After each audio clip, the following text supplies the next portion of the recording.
Hello friends, welcome to YouTube channel for आपकी success. चलिए आज की क्लास को स्टार्ट करते हैं और ये आपका तीसरा नंबर का लाइव टेस्ट है जिसमें मैं आपको जीके, जीएस और जीए के टॉप 40 इंपॉर्टेंट क्वेश्चन सॉल्व करवाने वाली हूँ, वो भी पूरी डिटेल के साथ में। तो आपको मेरे साथ क्लास के स्टार्ट से एंड तक साथ में बने रहना है ताकि यहाँ से एक भी क्वेश्चन आपका एग्जाम में मिस ना हो सके। ओके, और वीडियो आपको पसंद आए तो प्लीज़ लाइक और शेयर जरूर करना। और ये वाली PDF आपको टेलीग्राम से डाउनलोड कर लेनी है। टेलीग्राम की लिंक आपको डिस्क्रिप्शन बॉक्स में मिल जाएगी। ओके, तो चलिए स्टार्ट करते हैं। तो फर्स्ट क्वेश्चन है, DDT और ब्लीचिंग पाउडर किस तत्व के महत्वपूर्ण यौगिक हैं, यानी कि कंपाउंड होते हैं। कौन से तत्व के महत्वपूर्ण यौगिक होते हैं DDT और ब्लीचिंग पाउडर? तो ये आपके होते हैं किसके? क्लोरीन के। तो यहाँ पर ऑप्शन आपका बी राइट हो जाएगा। और आपको हर क्वेश्चन का आंसर कमेंट बॉक्स में कमेंट करते हुए चलना है और वीडियो के लास्ट में आपको कमेंट करके अपना स्कोर भी बताना है। तो चलिए देखते हैं इसके बारे में। तो देखिए आपका जो DDT होता है उसका नाम क्या होता है? तो ये होता है die chloro diphenyl try chloro ethane, इसका नाम होता है। और देखिए ये कैसा होता है? तो ये रंगहीन होता है, स्वादहीन होता है और लगभग ये गंधहीन होता है, इसमें किसी प्रकार की गंध नहीं होती है। ओके, अब यहाँ पर हम ब्लीचिंग पाउडर की बात करें तो ये इसका दूसरा नाम क्या है? तो ये है कैल्शियम हाइपोक्लोराइड, इसका दूसरा नाम होता है। और दोनों के सूत्र आपको नीचे दिए गए हैं। ब्लीचिंग पाउडर का सूत्र होता है CaClO का होल ट्वाइस और DDT का सूत्र होता है C14H9Cl5, इसका रासायनिक सूत्र होता है किसका? DDT का। नेक्स्ट क्वेश्चन देखते हैं, LPG हाइड्रोकार्बन किसके मिश्रण से मिलकर बनता है? तो ये बनता है प्रोपेन और ब्यूटेन से, यानी कि ऑप्शन आपका बी यहाँ पर राइट हो जाएगा। चलिए देखते हैं। और देखिए यहाँ पर इसकी परसेंट आपको दी गई है, कितने परसेंट होता है तो यहाँ पर आप देख सकते हैं। चलिए नेक्स्ट क्वेश्चन देखते हैं। नेक्स्ट यहाँ पर है, निम्नलिखित में से किस खनिज को हॉर्न सिल्वर के नाम से भी जाना जाता है? तो कौन से खनिज को हॉर्न सिल्वर के नाम से जानते हैं? तो ये आपका जाना जाता है सिल्वर क्लोराइड। जो सिल्वर क्लोराइड होता है उसको हॉर्न सिल्वर के नाम से जाना जाता है। तो ऑप्शन बी आपका यहाँ पर सही हो जाएगा। और देखिए इसका सूत्र क्या होता है हॉर्न सिल्वर का? तो ये होता है AgCl, इसका सूत्र होता है। और देखिए यह सफेद क्रिस्टलीय ठोस पदार्थ पानी में कम घुलनशील ये होता है AgCl। अगला क्वेश्चन देखिए यहाँ पर, निम्नलिखित में से किसे रूर ऑफ इंडिया कहा जाता है? तो रूर ऑफ इंडिया किसको बोलते हैं? तो ये बोलते हैं आपकी दामोदर घाटी को, यानी कि ऑप्शन ए जो है यहाँ पर आपका बिल्कुल सही है। तो यहाँ पर आप देख सकते हैं। और देखिए भारत में जो दामोदर घाटी है वह झारखंड और पश्चिम बंगाल तक ये फैली हुई है। और ये इसमें क्या पाया जाता है सबसे ज़्यादा? तो इसमें कोयला और अभ्रक इसमें पाया जाता है दामोदर घाटी में। अगला क्वेश्चन देखिए, भारतीय सब्जी अनुसंधान संस्थान किस शहर में स्थित है? तो ये आपका स्थित है वाराणसी में, यानी कि ऑप्शन ए जो है यहाँ पर आपका बिल्कुल करेक्ट हो जाएगा। और यहाँ पर पूरा आप देख सकते हैं, भारतीय सब्जी अनुसंधान संस्थान केला बेला वाराणसी उत्तर प्रदेश में ये स्थित है। नेक्स्ट क्वेश्चन देखते हैं, अंटार्कटिका की सबसे ऊंची चोटी है? तो कौन सी है अंटार्कटिका की सबसे ऊंची चोटी? तो ये आपकी हो जाएगी माउंट विंसन मैसिव। कौन सी है? माउंट विंसन मैसिव क्या है? अंटार्कटिका की सबसे ऊंची चोटी है। तो ऑप्शन फर्स्ट आपका बिल्कुल सही है। और देख सकते हैं इसकी ऊंचाई कितनी है? तो देखिए इसकी ऊंचाई है 4892 मीटर इसकी ऊंचाई है। और फीट में भी आप यहाँ पर देख सकते हैं। अगला क्वेश्चन देखते हैं यहाँ पर। अगला क्वेश्चन है, एजेंडा 21 किस शहर में आयोजित पृथ्वी शिखर सम्मेलन का परिणाम है? तो ये आपका आयोजित कहाँ पर है? रियो डी जेनेरो में। तो ऑप्शन ए जो है यहाँ पर आपका बिल्कुल सही हो जाएगा। चलिए इसके बारे में जानते हैं थोड़ा सा। तो देखिए एजेंडा 21 सतत विकास के संबंध में संयुक्त राष्ट्र की एक गैर बाध्यकारी कार्रवाई योजना है और ये 1992 में ब्राजील के रियो डी जेनेरो में आयोजित पृथ्वी शिखर सम्मेलन का ये एक परिणाम है। अगला क्वेश्चन देखिए यहाँ पर, निम्नलिखित में से कौन सा देश स्कैंडिनेविया देशों के समूह में शामिल नहीं है? तो यहाँ पर आपका कौन सा नहीं है? ये नहीं है ब्रिटेन। ऑप्शन आपका डी यहाँ पर राइट हो जाएगा। चलिए देखते हैं इसके बारे में। तो यहाँ पर आप देख सकते हैं स्कैंडिनेविया देश में कौन कौन से? तो यह है स्वीडन, नॉर्वे, फिनलैंड, डेनमार्क और आइसलैंड, जबकि आपका ब्रिटेन नहीं है। अगला क्वेश्चन यहाँ पर आता है, राष्ट्रीय कृषि और ग्रामीण विकास बैंक की स्थापना किस वर्ष की गई थी? तो देखिए राष्ट्रीय कृषि और ग्रामीण विकास बैंक की यानी कि नाबार्ड की जो स्थापना की गई थी वो आपकी की गई थी कब? 1982 में। तो ऑप्शन ए जो है आपका यहाँ पर करेक्ट हो जाएगा। चलिए इसके बारे में जानते हैं। और देखिए यहाँ पर आप देख सकते हैं इसका जो हेडक्वार्टर यानी कि कहाँ पर है, मुंबई में इसका हेडक्वार्टर, और इसकी स्थापना कब की गई थी, 12 जुलाई 1982 में। अगला क्वेश्चन देखिए यहाँ पर, यदि लाल रक्त कोशिकाओं को आसुत जल में रखा जाता है तो क्या होता है। जो लाल रक्त कोशिकाएं होती हैं यानी कि आपकी जो आरबीसी होती हैं, उसको जब आसुत जल यानी कि जो डिस्टिल वाटर होता है उसमें रख दिया जाता है तो उसमें क्या चेंज होता है। तो देखिए जो आरबीसी होते हैं वो क्या होती है, उनमें जो आसुत जल है वो क्या होता है, उसमें भर जाता है। और कैसी हो जाती है, वो फूल जाती हैं। तो देखिए आयतन में बढ़ करके क्या हो जाती हैं, फट जाती हैं, ये फूल जाती हैं आरबीसी। तो ऑप्शन आपका यहाँ पर सी करेक्ट हो जाएगा। नेक्स्ट क्वेश्चन देखते हैं। नेक्स्ट क्वेश्चन है आपका, भारतीय स्वतंत्रता संघर्ष के दौरान निम्न में से किसने केंद्रीय हिंदू स्कूल आरंभ किया था। तो देखिए ये किया गया था एनी बेसेंट के द्वारा। तो यहाँ पर ऑप्शन ए आपका बिल्कुल राइट हो जाएगा। चलिए देखते हैं। तो देखिए एनी बेसेंट ने 1898 में वाराणसी में केंद्रीय हिंदू स्कूल की स्थापना की और बाद में इसे पंडित मदन मोहन मालवीय को उपहार में इन्होंने दे दिया था। अगला क्वेश्चन यहाँ पर है, लॉर्ड मैकाले किससे संबंधित हैं।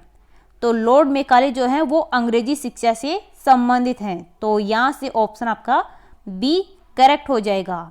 तो देख सकते हैं अंग्रेजी शिक्षा पद्धति की जो शुरुआत की थी वो लॉर्ड मैकाले ने की थी, और कब की थी, 1835 में। नेक्स्ट क्वेश्चन देखिए, निम्नलिखित में से किसने रामायण का फारसी में अनुवाद किया था। तो रामायण का फारसी में अनुवाद किसके द्वारा किया गया था। तो यह आपका किया गया था बदायूनी के द्वारा, यानी कि ऑप्शन आपका यहाँ पर बी राइट हो जाएगा। तो देख सकते हैं यहाँ पर अब्दुल कादिर बदायूनी, इसका पूरा नाम आप यहाँ पर देख सकते हैं। अब्दुल कादिर बदायूनी एक इतिहासकार और अनुवादक थे जो मुगल साम्राज्य में रहते थे। उन्होंने हिंदू कार्यों एवं रामायण और महाभारत का अनुवाद इन्होंने किया था। नेक्स्ट क्वेश्चन यहाँ पर है, दिल्ली का वह सुल्तान जिसकी पोलो खेलते समय मृत्यु हो गई थी। वेरी वेरी इंपॉर्टेंट क्वेश्चन है, बहुत बार एग्जाम में पूछा जाता है। तो देखिए यहाँ से आपका ऑप्शन ए राइट हो जाएगा, कुतुबुद्दीन ऐबक। जो कुतुबुद्दीन ऐबक थे जो कि दिल्ली के सुल्तान थे जिनकी पोलो खेलते हुए मृत्यु हो गई थी। चलिए देखते हैं यहाँ पर। नेक्स्ट क्वेश्चन की तरफ चलते हैं। नेक्स्ट क्वेश्चन यहाँ पर है, निम्नलिखित में से कौन सा अनुच्छेद प्रधानमंत्री और अन्य मंत्रियों की नियुक्ति से संबंधित है। तो ये कौन सा अनुच्छेद है, आर्टिकल है। तो ये है आर्टिकल 75, यानी कि ऑप्शन आपका यहाँ पर सी बिल्कुल राइट हो जाएगा। चलिए देखते हैं इसके बारे में, आर्टिकल 75 क्या है। तो देखिए आर्टिकल 75(1) में क्या कहा गया है, तो प्रधानमंत्री को राष्ट्रपति द्वारा नियुक्त किया जाएगा और अन्य मंत्रियों को प्रधानमंत्री की सलाह पर राष्ट्रपति क्या करेगा, नियुक्त करेगा। राष्ट्रपति की जो नियुक्ति करेगा वो प्रधानमंत्री की जो नियुक्ति करेगा वो राष्ट्रपति करेगा, और जो अन्य मंत्री है उनकी नियुक्ति कौन करेगा, वो राष्ट्रपति ही करेगा, लेकिन किसकी सलाह पर, प्रधानमंत्री की सलाह पर। नेक्स्ट क्वेश्चन देखते हैं, निम्नलिखित में से कौन भारत को धर्मनिरपेक्ष राज्य के रूप में वर्णित करता है। तो देखिए ये करता है कौन, संविधान की जो प्रस्तावना है, प्रेम्बल है, वो क्या करता है, भारत को धर्मनिरपेक्ष राज्य के रूप में वर्णित करता है। तो यहाँ से ऑप्शन आपका डी करेक्ट हो जाएगा। चलिए देखते हैं। तो यहाँ पर देखिए 1976 में प्रस्तावना में 42वें संवैधानिक संशोधन अधिनियम द्वारा संशोधन किया गया था, और प्रस्तावना में अभी तक केवल एक बार ही संशोधन किया गया है, ये आपको याद रखना है। और देखिए इसमें क्या किया गया था, प्रस्तावना में 3 नए शब्द इसमें जोड़े गए थे। कौन कौन से, समाजवादी, धर्मनिरपेक्ष और अखंडता इसमें जोड़े गए थे। नेक्स्ट क्वेश्चन देखते हैं, निम्नलिखित में से किस वाद में सुप्रीम कोर्ट ने कहा कि प्रस्तावना संविधान का हिस्सा नहीं है, संविधान का ये पार्ट नहीं है। कौन, प्रस्तावना यानी कि प्रेम्बल। तो ये कौन से सुप्रीम कोर्ट ने यानी कि कहा गया था, तो ये कहा गया था कौन से वाद में, बेरूबरी यूनियन वाद में। तो ऑप्शन आपका ए यहाँ से राइट हो जाएगा। चलिए इसके बारे में थोड़ा सा जानते हैं। तो देखिए बेरूबरी यूनियन मामले जो कि कौन सा मामला का, ये है 1960 का मामला। इसमें सुप्रीम कोर्ट ने कहा है कि जो प्रस्तावना है वो संविधान का हिस्सा नहीं है, पार्ट नहीं है। और देखिए प्रस्तावना को एक मार्गदर्शक सिद्धांत के रूप में इसको माना गया है। और ये यानी जो मामला था तो ये था केशवानंद भारती का मामला। अगला क्वेश्चन देखते हैं, जिंक के दानों के सल्फ्यूरिक अम्ल के साथ क्रिया करने पर कौन सी गैस उत्पन्न होती है। तो देखिए जिंक के जो दाने होते हैं यानी कि आपको दिया गया है जिंक प्लस में इसकी जो क्रिया की गई है, अभिक्रिया जो की गई है वो सल्फ्यूरिक अम्ल के साथ में की गई, यानी कि H2SO4 के साथ में इसकी रिएक्शन आपको करवानी है। तो इस रिएक्शन में कौन सी गैस निकलेगी वो आपको पूछा गया है। तो देखिए आपका जो प्रोडक्ट बन जाएगा वो बन जाएगा ZnSO4 यानी कि जिंक सल्फेट, और प्लस में जो गैस निकलेगी वो निकलेगी H2 यानी कि हाइड्रोजन गैस। तो यहाँ से ऑप्शन आपका बी राइट हो जाएगा, हाइड्रोजन गैस। नेक्स्ट देखते हैं। तो यहाँ पर आप देख सकते हैं रिएक्शन आपको दी गई है। अगला क्वेश्चन यहाँ पर है, निम्नलिखित में से किसका क्वथनांक सबसे अधिक है। बॉइलिंग पॉइंट आपको पूछा गया है, सबसे ज्यादा किसका होता है।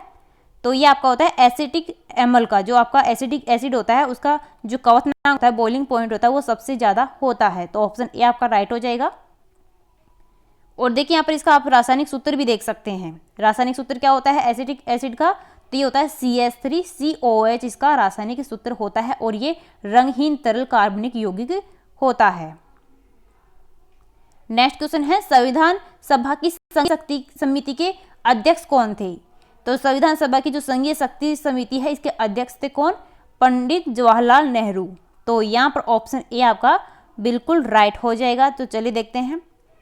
तो यहाँ पर आप देख सकते हैं संविधान सभा की संघीय शक्ति समिति के अध्यक्ष ने कौन, पंडित जवाहरलाल नेहरू थे, और डॉक्टर राजेंद्र प्रसाद स्वतंत्र भारत की विधानसभा के अध्यक्ष बने। दोनों को याद रखना है। ओके, नेक्स्ट क्वेश्चन देखते हैं।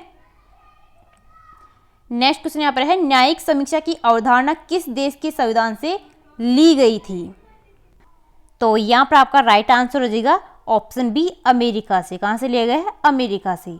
चलिए इसके बारे में देखते हैं थोड़ा सा। तो देखिए भारतीय संविधान में न्यायिक समीक्षा शब्द का उल्लेख नहीं किया गया है। भारतीय संविधान का अनुच्छेद 13 में न्यायिक समीक्षा के सिद्धांत के लिए प्रावधान करता है। अब देखिए इसमें घोषणा क्या करता है, ये जो आपका अनुच्छेद 13 है ये, तो देखिए किसी भी मौलिक अधिकार के साथ असंगत या अपमानजनक सभी कानून शून्य हो जाएंगे। चलिए अगला क्वेश्चन देखते हैं। अगला क्वेश्चन आपका है, निम्नलिखित में से किसने 1950 में भारतीय संसद में निवारक निरोध विधेयक पेश किया है। तो ये किसके द्वारा किया गया है, तो ये किया गया आपका किसके द्वारा, सरदार वल्लभ भाई पटेल के द्वारा। तो यहाँ पर ऑप्शन आपका सी राइट हो जाएगा। नेक्स्ट क्वेश्चन यहाँ पर देखते हैं। और देखिए ये कब पेश किया गया है, तो ये पेश किया गया था 1950 में, ये भी आपको याद रखना है यहाँ से। नेक्स्ट क्वेश्चन आपका आता है यहाँ पर, निम्नलिखित में से कौन क्षेत्रीय परिषदों की अध्यक्षता करता है। तो देखिए ये आपका करता है कौन, गृह मंत्री। ऑप्शन आपका यहाँ पर बी राइट हो जाएगा। चलिए नेक्स्ट यहाँ पर देखते हैं। और देखिए गृह मंत्री क्षेत्रीय परिषदों की क्या करता है, अध्यक्षता करता है।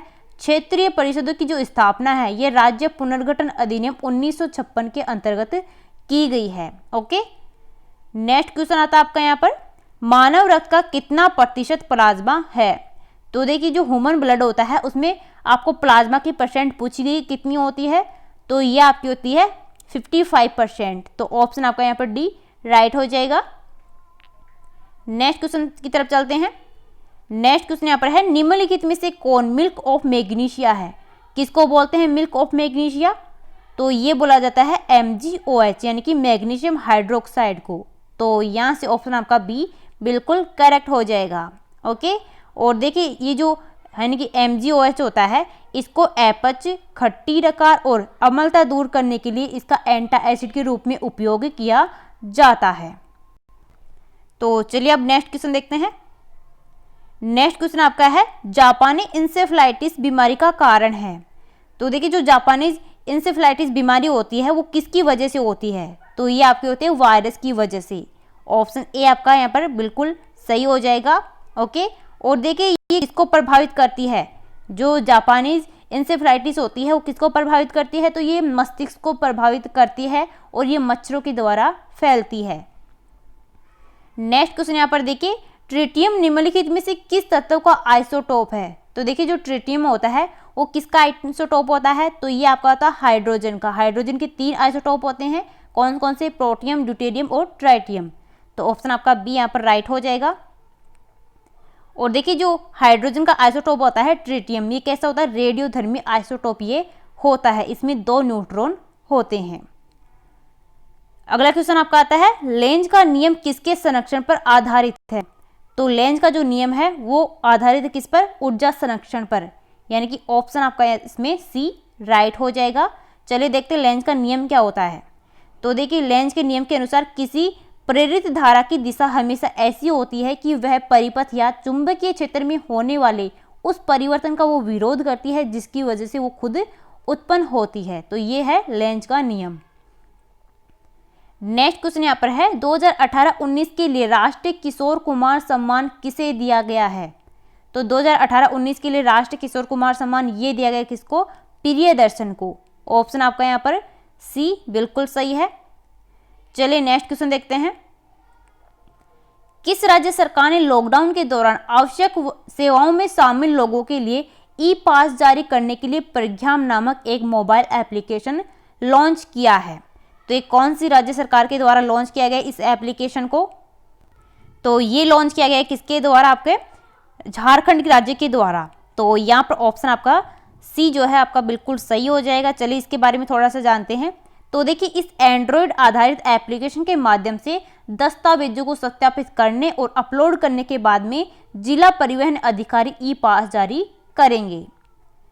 अगला क्वेश्चन देखिए, किस राज्य या फिर केंद्र शासित प्रदेश ने कोविड-19 के प्रसार को रोकने के लिए नियंत्रण क्षेत्र में ऑपरेशन शील्ड की घोषणा की है। तो ये कौन से राज्य की या फिर कौन से केंद्र शासित प्रदेश ने शुरू की है, तो ये की गई है नई दिल्ली के द्वारा। ऑप्शन आपका यहाँ पर सी सही हो जाएगा। ओके, तो चलिए नेक्स्ट क्वेश्चन देखते हैं। यहाँ पर भारतीय रिजर्व बैंक के किस पूर्व गवर्नर को IMF प्रमुख क्रिस्टलिना जॉर्जिया के बाह्य सलाहकार समूह से में नामित किया गया है। तो देखिए ये क्या है किसको, रघुराम राजन को। तो यहाँ से ऑप्शन आपका बी जो है वो बिल्कुल सही हो जाएगा। और यहाँ पर आप देख सकते हैं इसके बारे में। तो देखिए अंतर्राष्ट्रीय मुद्रा कोष की प्रमुख क्रिस्टलिना जॉर्जिया ने हाल ही में भारतीय रिजर्व बैंक के पूर्व गवर्नर रघुराम राजन और 11 अन्य विशेषज्ञों यानी कि जो विशेषज्ञ हैं उनको अपने बाह्य सलाहकार समूह के रूप में नामित किया गया है। नेक्स्ट क्वेश्चन देखते हैं।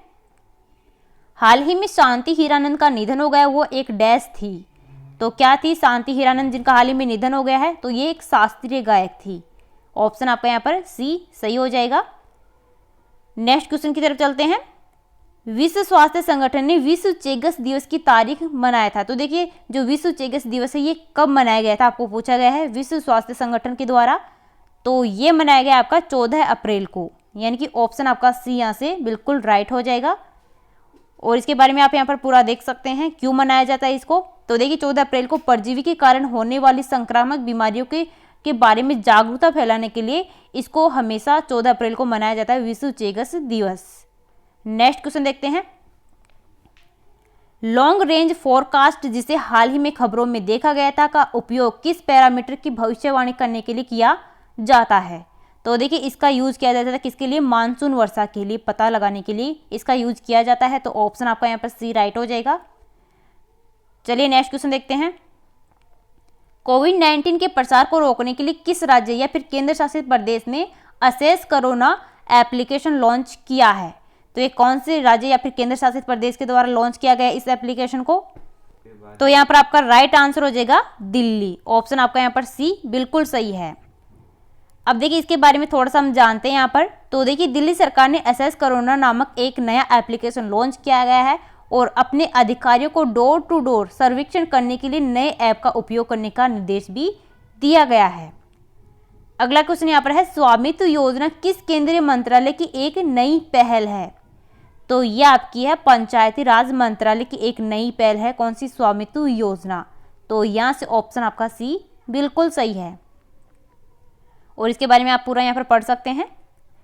नेक्स्ट क्वेश्चन आपका आता है, केंद्रीय सतर्कता आयोग में एक सतर्कता आयुक्त का कार्यकाल कितना होता है। तो देखिए जो केंद्रीय सतर्कता आयोग है इसमें आपको कार्यकाल पूछा गया है कितना होता है। तो देखिए इसका जो कार्यकाल होता है वो 4 वर्ष का होता है, 4 ईयर का इसका कार्यकाल होता है, यानी कि ऑप्शन ए आपका यहाँ पर बिल्कुल सही है। चलिए इसके बारे में थोड़ा जानते हैं। तो देखिए जो आपके केंद्रीय सतर्कता आयोग है इसकी स्थापना कब की गई थी, तो स्थापना की गई थी 1964 में। ओके, क्यों की गई थी, तो देखिए सामान्य अधिशरण और सतर्कता प्रशासन पर नियंत्रण किया जा सके इसलिए इसकी क्या की गई थी, स्थापना की गई थी 1964 में। ओके, और इसमें जो एज होती है यानी कि आपके जो कार्यकाल होता है वो आपका 4 वर्ष का होता है या फिर जब तक वे 65 वर्ष की आयु प्राप्त नहीं कर लेते तब तक उनका कार्यकाल होता है, 4 वर्ष या फिर 65 वर्ष। ओके, तो ये आपको ध्यान रखना है। नेक्स्ट क्वेश्चन यहाँ पर आता है, सार्वजनिक उद्यम चयन बोर्ड के अगले अध्यक्ष के रूप में किसे नियुक्त किया गया है? तो ये किया गया किसको? राजीव कुमार को। यहाँ से ऑप्शन आपका बी राइट हो जाएगा। चलिए देखते हैं आगे यहाँ पर। तो देखिए, पूर्व वित्त सचिव राजीव कुमार को हाल ही में 3 साल की अवधि के लिए उनको इसके लिए अध्यक्ष के रूप में नियुक्त किया गया है। ओके, और ये किन की जगह लिए हैं? तो ये लेंगे कपिल देव किसकी? त्रिपाठी की। ओके, चलिए तो अगला क्वेश्चन देखते हैं। अगला क्वेश्चन यहाँ पर है, निम्नलिखित में से किस राज्य ने डीजल, पेट्रोल और मोटर स्पिरिट के लिए कोविड-19 उपकरण लगाने की योजना शुरू की है? तो ये कौन से राज्य के द्वारा शुरू की गई इस योजना को? तो ये शुरू किया गया है किसके द्वारा? नागालैंड के द्वारा। तो यहाँ से ऑप्शन आपका डी बिल्कुल राइट हो जाएगा।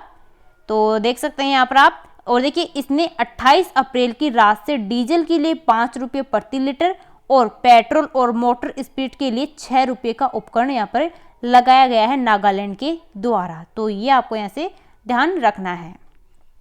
ओके फ्रेंड्स, तो आज की क्लास यहीं पर कंप्लीट होती है। आज की क्लास में हमने जो आपका टेस्ट सीरीज कौन सी है? तीसरे नंबर की, ये कंप्लीट यहाँ पर कर ली है। 40 इंपॉर्टेंट क्वेश्चन यहाँ पर हमने सोल्व कर लिए हैं, वो भी डिटेल के साथ में। तो देखिए, आपको क्लास पसंद आई है तो प्लीज़ लाइक और शेयर ज़रूर करना, और इसकी PDF आपको टेलीग्राम से डाउनलोड कर लेनी है। Okay friends, thank you.